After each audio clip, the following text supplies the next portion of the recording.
We're talking with Bruce Watkins from Sauk Rapids-Rice School System, and the discussion is in regards to the shootings that have been happening lately around schools across the country. The concern is how it's affecting our kids right here in central Minnesota. Well, unfortunately, it's become a matter with enough frequency so that admin, staff, certainly counselors, have needed to do both in-servicing and training on the topic.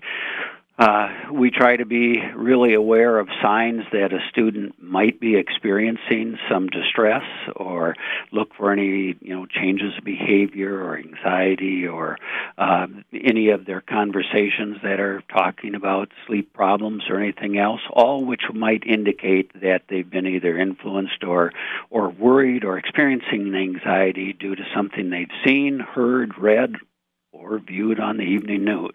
We rely a lot on the American Psychological Association to provide guidance for things that we can talk to students about, or things that we can work with students on.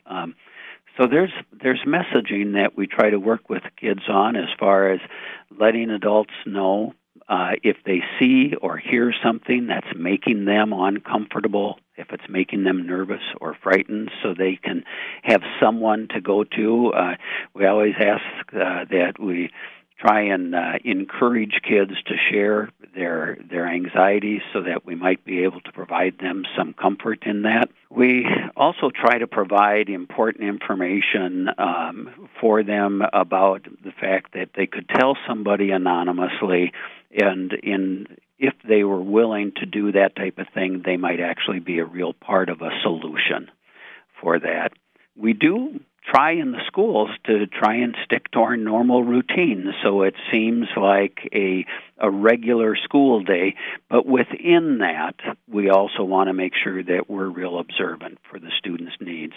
Actually, I extend that to staff, too, because it can be a very stressful thing for staff to think that schools have become kind of a targeted area for shootings.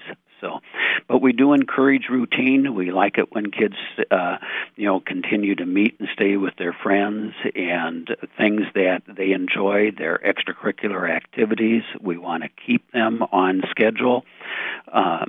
We're hoping that the activities they're involved in, their friends and family, create that feeling of security, and that they can stick to the routine and it hasn't disrupted their own lives.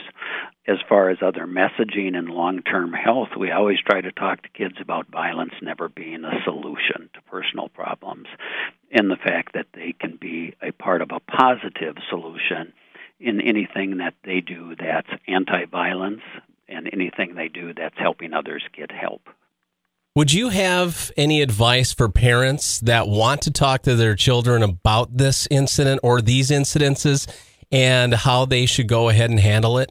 The thing is, I think we hear repeatedly, if the kids have a need to talk, to try and encourage that, but also try to give them the reassurances that the parents are there for them, that their family's there for them, that their activities are going to continue, that you're glad that the son or daughter is active, that you're glad that they would mention it, and then talk to the kids about, are there things that they're feeling particularly uneasy about?